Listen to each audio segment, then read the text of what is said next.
Remember the moment Tong Po kicked a concrete pillar and made Kurt Sloan realize his brother was walking into a nightmare? Kickboxer turned that terrifying fighter into one of the most unforgettable villains of 1989. But off-screen, the real champion was convicted of massive fraud and sent to federal prison, while the film's hero battled arrests, collapsing marriages, and bipolar disorder at the height of his fame. 37 years later, this is where they are in 2026. Our story begins with one of the most unforgettable villains of the 1980s. Michel Kisi never expected to play Tong Po. At just 27 years old, he had joined the production as a martial arts advisor for his childhood friend, Jean-Claude Van Damme, until the filmmakers struggled to find someone intimidating enough to play Kurt Sloan's Muay Thai rival. Kisi volunteered for the role himself, transformed his appearance with a shaved-looking forehead, a traditional Thai top knot, and heavy makeup, then disappeared so completely into the character that he was credited on screen simply as Tong Po. The remarkable transformation was the result of years of friendship and shared sacrifice. Kisi and Van Damme had grown up together in Belgium, dreaming of making action movies long before either of them had a place in Hollywood. When they eventually moved to the United States, the reality was far from glamorous. They lived in cramped apartments, took whatever odd jobs they could find, and struggled simply to survive while chasing the same impossible dream.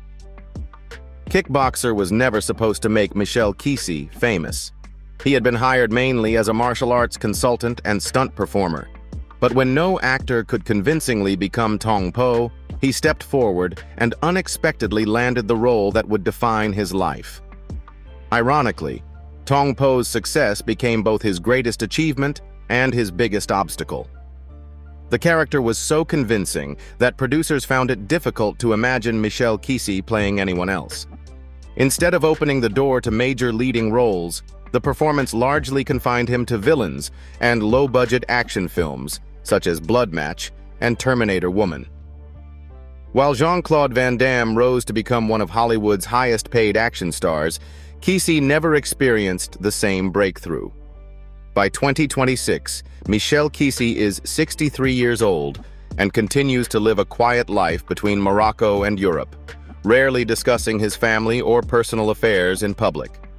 Although his acting career never reached the heights many expected after Kickboxer, his place in martial arts film history remains secure. Tong Po has outlived generations of action movies, and even today, one cold stare or devastating kick is enough to remind audiences of one of cinema's greatest martial arts villains. In the end, the role that limited Michel Kisi's career also ensured that neither he nor Tong Po would ever be forgotten.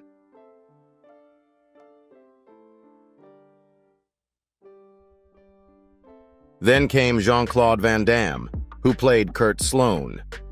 At just 29 years old, he transformed from a grieving younger brother into a disciplined fighter willing to endure brutal training in pursuit of justice, creating one of the defining martial arts heroes of the late 1980s. The film confirmed that his breakthrough was no accident and established him as one of the most exciting new faces in action cinema. Few people watching Kickboxer realized how unlikely that success really was. Born in Brussels, Belgium, Van Damme was a frail child until his father enrolled him in karate at the age of 11.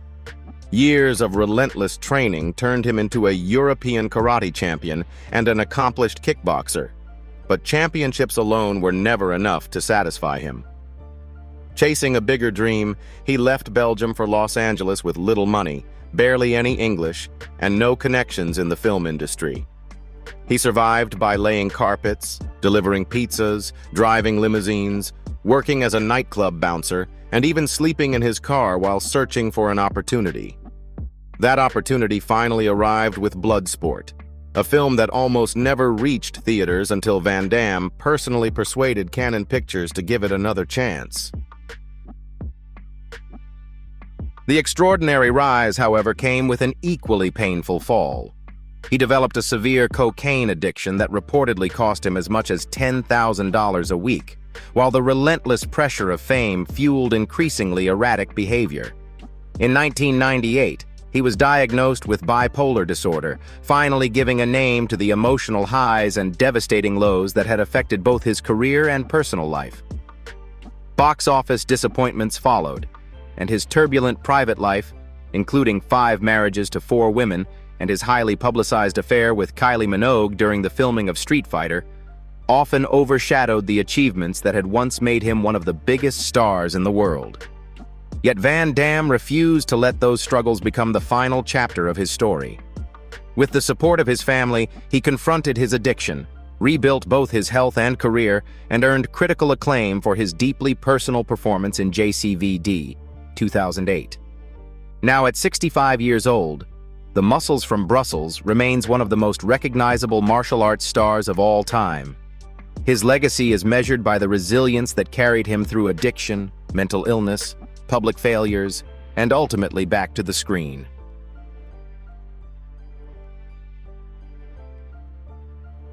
Before he ever stepped onto the set of Kickboxer, Dennis Alexio was already a legend in the world of combat sports, a heavyweight kickboxing champion with an extraordinary professional record of 68 wins, 2 losses, and 1 draw. So at 30 years old, Alexio wasn't acting like a champion.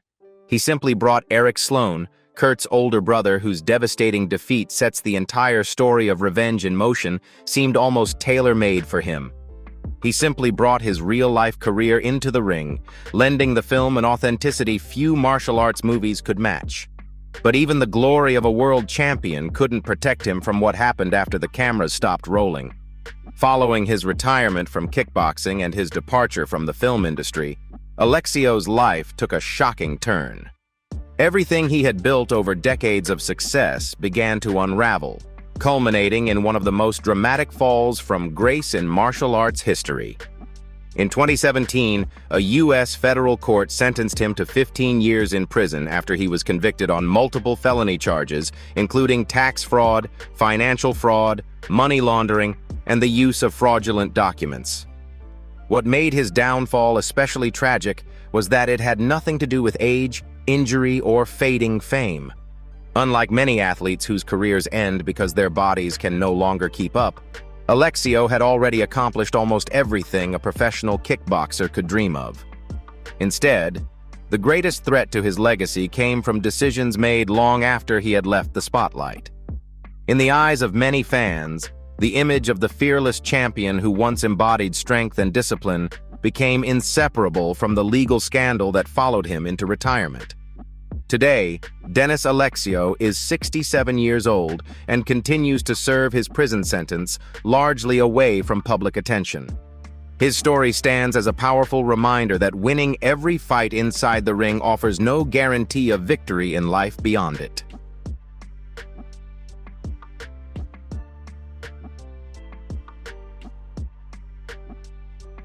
Dennis Chan never planned to become one of kickboxer's most beloved characters. After leaving his position as distribution manager at D&B in 1987, he moved to Hollywood alone with dreams of studying filmmaking. Just 2 years later, life took an unexpected turn when he was cast as Xian Chow, the eccentric martial arts master who shaped Kurt Sloan into a fighter capable of facing Tong Po. At 40, Chan delivered a performance whose humor, wisdom, and quiet authority became one of the film's lasting memories. Ironically, the role that introduced Dennis Chan to international audiences also became the greatest limitation of his acting career. Hollywood embraced him as the wise kung fu master, but rarely looked beyond that image. At a time when Asian actors were still confined to a narrow range of stereotypical roles, opportunities to grow into leading characters were extremely rare. While many of kickboxer's stars continued pursuing Hollywood success, Chan recognized that staying would likely mean playing the same character over and over again. Rather than allowing the industry to define his future, he chose to return to Hong Kong and reinvent himself behind the camera. That decision soon proved to be the turning point of his career. Chan shifted his focus to producing, writing, and directing, bringing the filmmaking experience he had gained overseas back to Hong Kong cinema.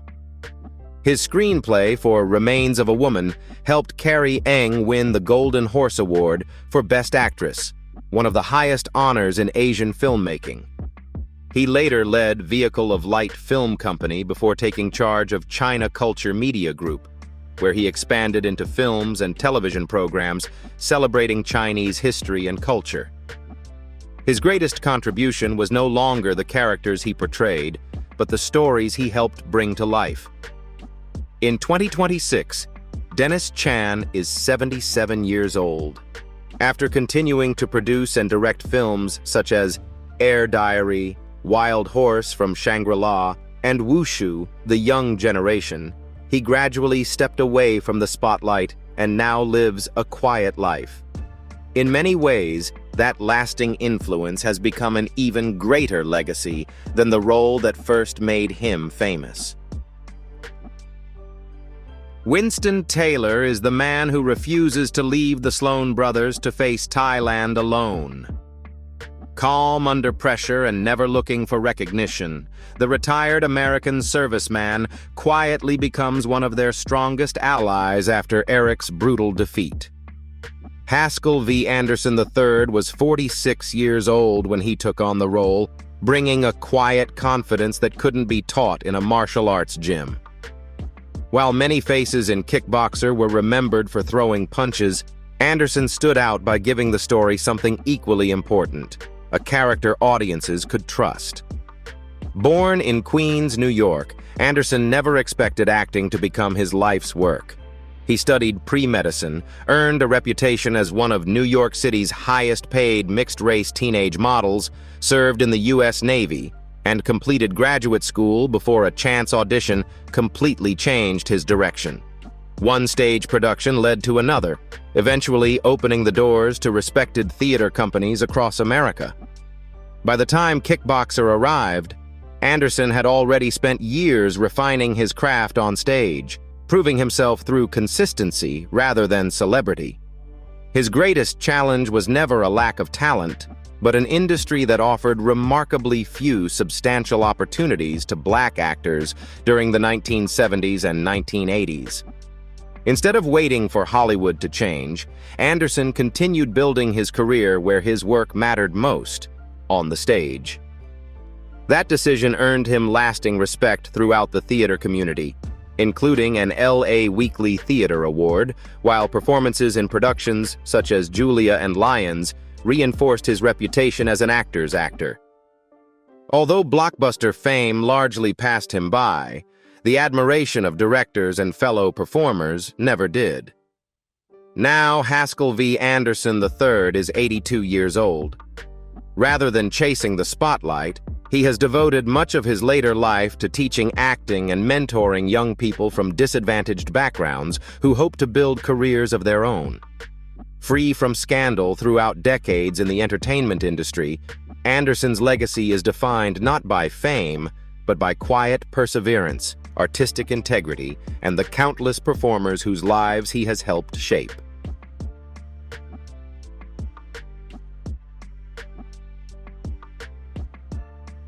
Next was Rochelle Ashana, one of the film's most overlooked performers.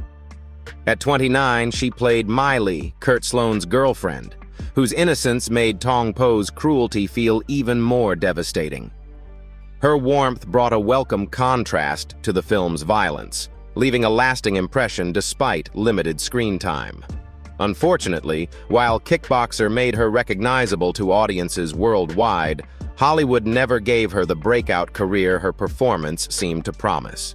Born Maria Rochelle Mendoza in San Francisco, California, to a Filipino family, Ashana followed a very different path from most aspiring actresses. She graduated from UCLA with a degree in art and design before spending time in Maui, Hawaii, where she worked as a photographer for Trilogy Boat Cruises. Acting became another creative outlet, leading to guest appearances in television series such as The A-Team and Hooperman, as well as films including Fright Night Part 2. Landing the role of Mai Li in Kickboxer seemed like the beginning of something much bigger, especially at a time when Hollywood was searching for fresh faces. Rather than continuing to battle an industry that offered little room for growth, she gradually stepped away from acting in the late 1990s, choosing a new direction on her own terms instead of waiting for Hollywood to change. In 2026, at 65 years old, Rochelle Ashana has built a fulfilling life far from the entertainment spotlight.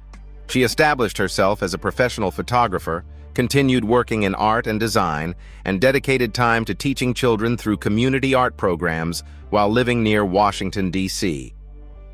Free from scandal and no longer chasing fame, Ashana found success in a different way, transforming the creativity that once brought her to the screen into a quieter life centered on family, art, and giving back to her community.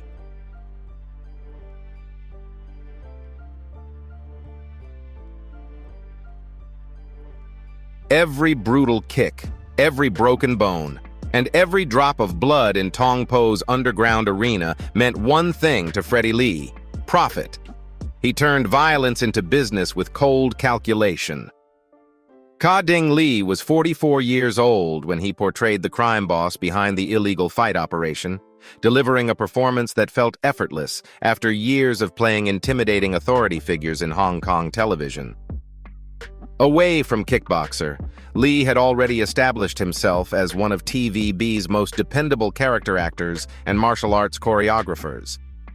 Born on November 1, 1945, he built his reputation through discipline rather than celebrity, becoming known for his strict standards, blunt personality, and willingness to perform dangerous action scenes himself. The relentless pace of Hong Kong television left little room for rest, and years of demanding productions brought a steady stream of injuries that he accepted as part of the profession. The price of that dedication eventually extended beyond the film set. Constant work commitments and the pressures of balancing career and family contributed to the collapse of his marriage to actress Shong Tin-Gor. Their divorce in 1994 became one of the most talked-about celebrity separations in Hong Kong entertainment, attracting widespread media attention. Even as his private life unraveled, Lee continued working with the same uncompromising professionalism that had defined his career, refusing to let personal hardship bring an end to decades of work in the industry. In 2026, Ka-Ding Lee is 80 years old, and few could have predicted the remarkable second chapter of his career. After spending decades playing stern masters, villains, and authority figures, he found a whole new audience through the hit culinary program A Tough Sifu's Feast. The discipline was a reinvention that proved even more surprising than anything Freddie Lee ever planned. Finally, you could easily miss Tao Liu if you blinked, but not if you were paying attention to the men who truly kept Tong Po's criminal empire running. Hidden in the shadows of the underground fight scene, he represented the network of enforcers and associates who made every illegal match possible. Richard Fu was 35 years old when he appeared in Kickboxer, playing one of the many faces behind the film's brutal underworld. It reflected the kind of characters he would become known for throughout his brief screen career. Unlike many of the film's better-known cast members, Fu spent most of his career moving quietly between American and Asian productions during the late 1980s and early 1990s. He became a familiar face in action films and television projects such as Final Fight, Yellow Thread Street, and Kickboxer, almost always portraying bodyguards, gang members, martial artists, or other supporting villains. That same career path also limited how far he could go. Hollywood's wave of American-Asian co-productions offered steady work for performers like Fu, but meaningful opportunities remained scarce for actors who specialized in small action roles. Richard Fu was quietly stepped away from the entertainment industry. By 2026, Richard Fu is 72 years old and remains one of those character actors whose career survives almost entirely through the films themselves. Even with only a handful of credits, His performances continue to remind audiences that every memorable action movie depends not only on its heroes and villains, but also on the countless supporting players who help bring its world to life. So that's Tong Po, 1989 in 2026. After all these years, which cast member surprised you the most, and who was your favorite character? Let us know in the comments, and don't forget to like, subscribe, and turn on notifications for more Then and Now videos.